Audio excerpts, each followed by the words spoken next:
Keeping venomous reptiles is an unforgiving hobby, requiring proper training and lots of experience. One simple mistake can be the difference between life and death. Remember, the most venomous snake in the world is the one that just bit you. There are no venomous snakes with training wheels. Just because you see viperkeeper handle snakes a certain way does not mean you should try it too.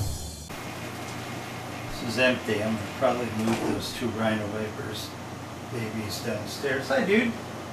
Hey, Sniffles. Oh, sorry, Sniffler. Hi. What are you doing?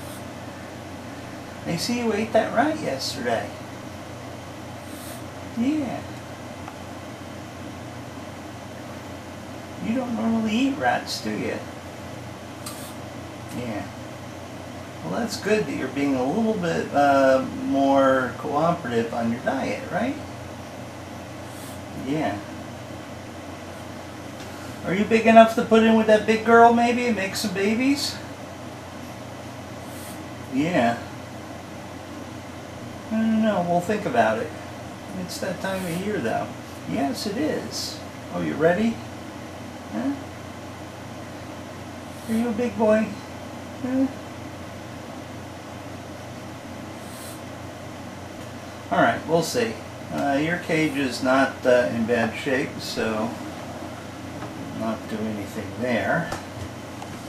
Just need to clean the water dish. How are you? Oh, you got rubies in there. I think we'll totally clean her cage. Oh, stop it, Miss Green. I bet that hurt. She just slammed her face into the glass. She got a huge rat yesterday and she still wants more. Sorry. Okay, so I think what we're going to do is we're going to take this Rhino Viper out and we'll place her over there and hopefully she'll behave so I can get access to the cleaning stuff. Let's go ahead and shut that. Yep. Oh, happy. I know.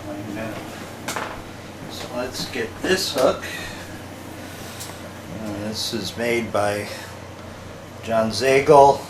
It's a little bit broader hook to support the weight of generally larger snakes, especially Bitis, with a very, very narrow hook, narrow in diameter.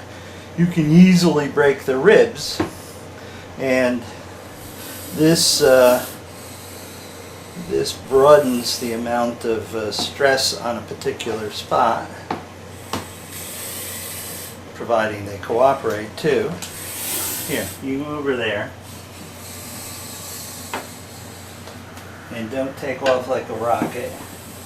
Everybody thinks these things are slow. They're really not.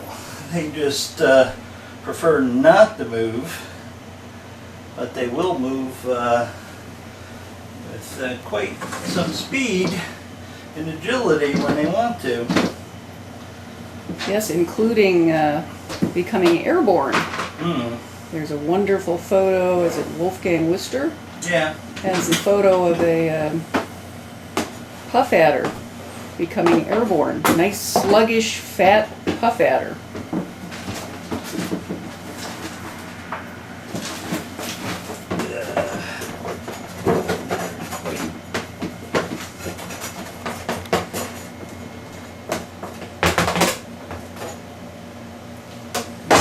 Like a huge garbage can, so you don't always mix a mess.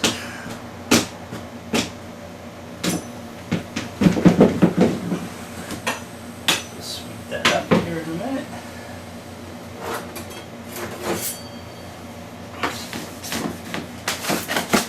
Yes, this is the less glamorous aspect of snake keeping that you don't usually see. Scraping poop out of tubs.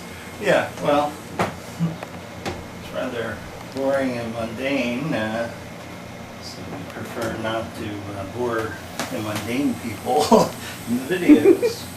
Okay, is there a bag open? No. So, let's get one from storage. And she's just over there, you know, emitting these low-level huffs and puffs, letting us know that she's there and she's aware of us. If I was to stand up over her, she would let out a very large yip.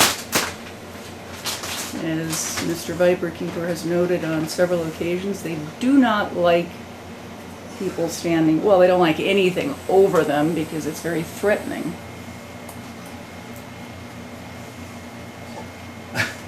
Miss Green and I are having a staring contest.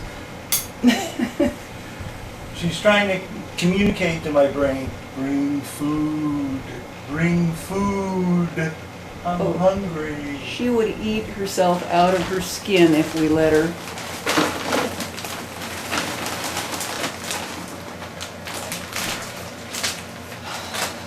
You know, some of the snakes in the collection would actually eat themselves to death if I gave them everything they wanted to eat. It'd be like the Monty Python movie where the guy, you know, eats and eats and throwing up, and the waiter offers him a mint. He eats the mint, and he subsequently explodes all over the restaurant. Another gross ceiling scene, but the folks at Monty Python do have a way with their humor. Alright, I'm going to go clean this, and I'm going to put her back. You can entertain her while I'm gone.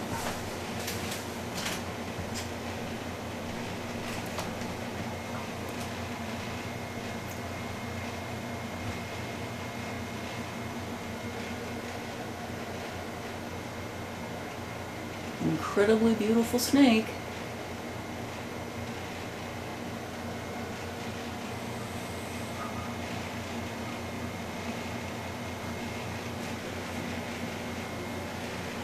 And I will go over here and peek in on this silly beast. Still looking for food, huh? That big rat wasn't enough. That's another one who would eat until she exploded. Gosh, her glass needs to be cleaned. And then we have this little guy who, when we come in, immediately pokes his head out to see if there's more food coming.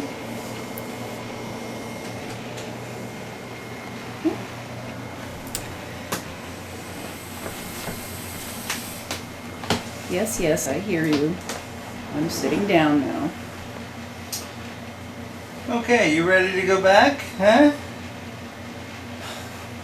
Unfortunately, the side effect of cleaning her cage is that she will have to take a big dump in it again just to make it her own.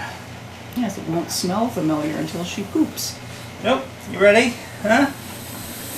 Oh, relax, come on. Yeah, that's a good girl. Come on. No going vertical. Come on. There you go. Go and get your tuchus in there. I'll put water in a little while once she calms down. Okay, we got a clean water bowl.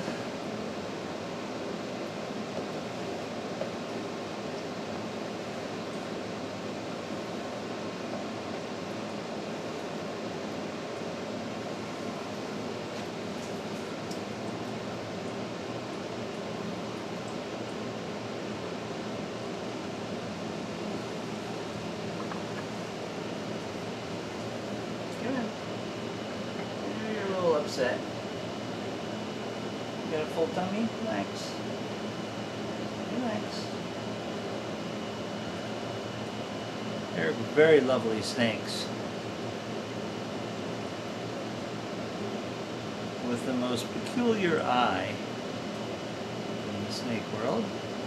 You look like you're a boy, huh? Is that what you are? I got you labeled as a female. These are really tough to tell. and really require probing for the most part to get them straight. Hello, you're right here, huh? Are you gonna get all butthurt if I lift you out? Good. Let's go easy. Come on.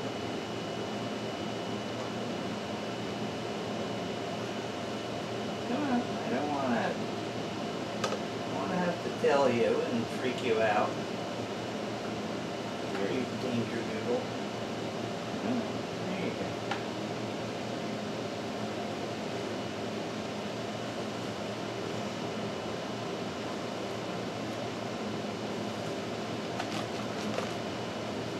There's other water cobra types. There's Naya christii, which come into the U.S. very rarely. And then there's Naya stormzii, which is particularly found around Lake Tanganyika in Tanzania. And you don't often see them because they're really sort of endangered. They're endangered because, of course, the local population of people who make their livelihood on that lake get the snakes caught in the nets, and they immediately kill them. So, of course, the snakes go after the fish caught in the net. And that's the end of the snakes. So you don't see them very often. As a matter of fact, I would even say that they're certainly very rare. Even more so now that export from Tanzania is shut down.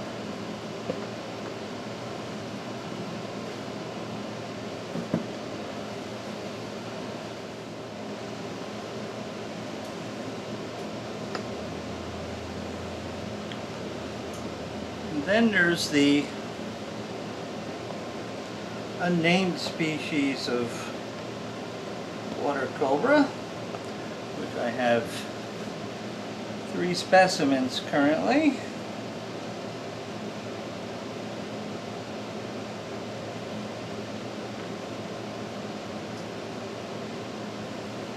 Oh, are you coming up to try to escape, huh? Are you coming up for a visit? Come on. Come on.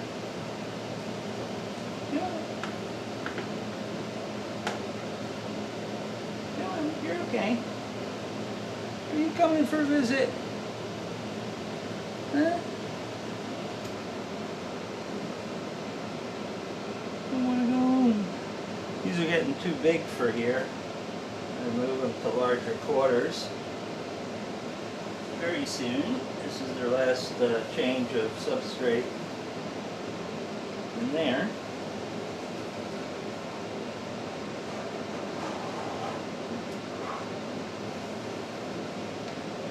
Your cage is very swampy. You like yours very swampy, huh? Don't you? Hi, what are you doing? What are you doing in your swampy cage, huh? Hi. Hi there. Hello. Come on. Let's dry you out a little bit. There you go, bud. There you go. Good girl or boy, whatever you are, for hooking. Alright, I'll leave the hook in there if you're attached to it. I just don't like doing that because it gives them the opportunity to climb the hook.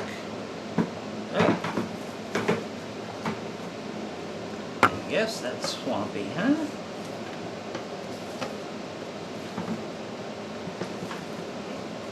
Well, definitely when it's that swampy, we don't have trouble shedding out, do we, huh?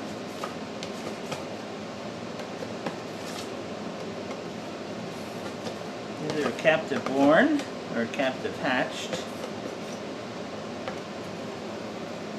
The wild caughts are a bit difficult to get on rodents, but not the captive born.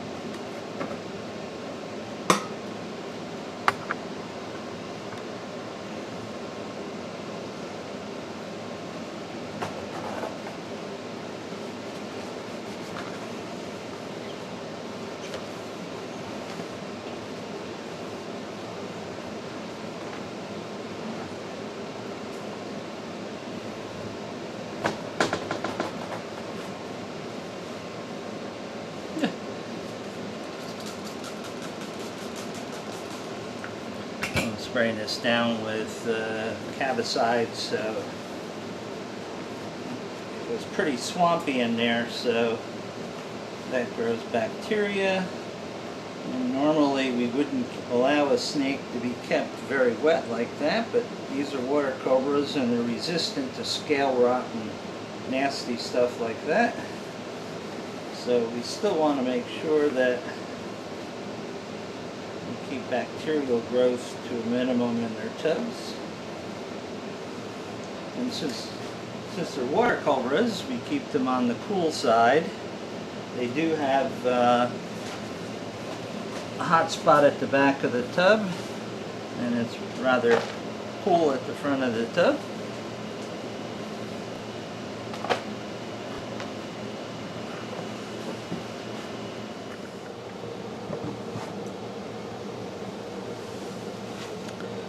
Now, if I remember correctly, you can be very difficult to move about, but today you're going to hook, okay? Go ahead into your box. There you go. Oh!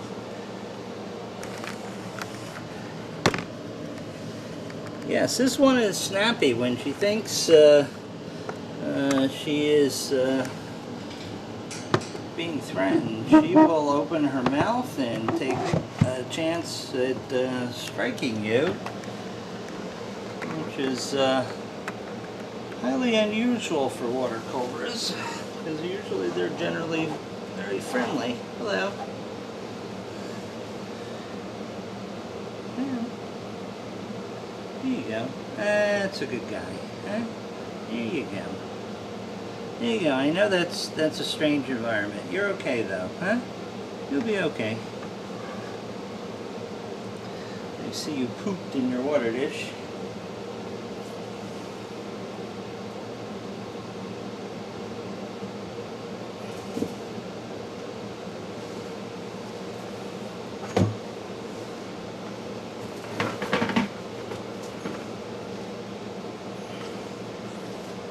Another very swampy enclosure.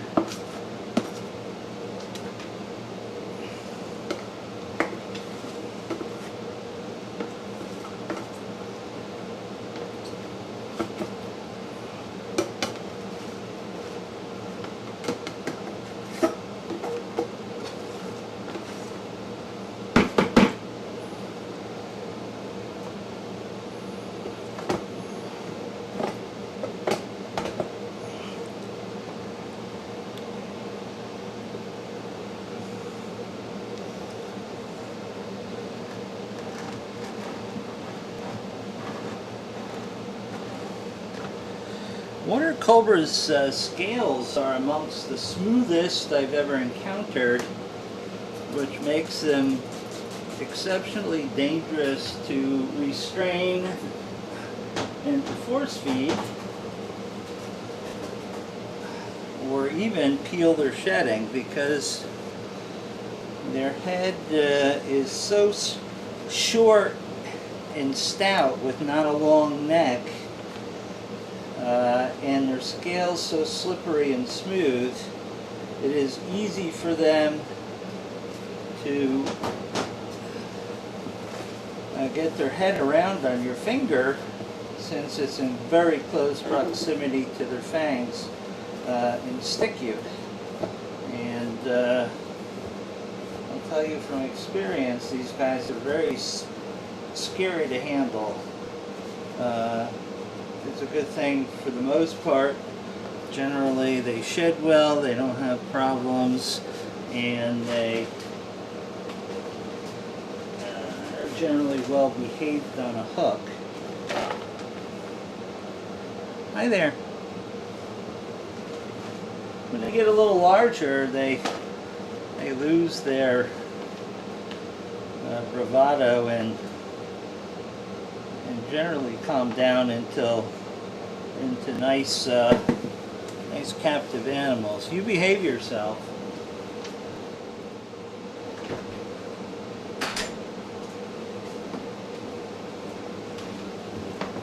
Oh, you're another little visitor, huh? Yeah. You're gonna try to climb up that hook, huh? Are you going up that wall?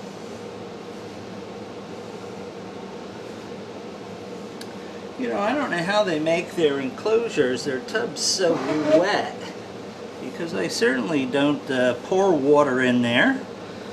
All I do is I put water in their dish, and I think they wick it out. Hello. Hello. All right, time for you to go in your box. Here you go. Yeah. There you go. All right, so that's changing the tubs on the ring water Cobras, Naya annulata.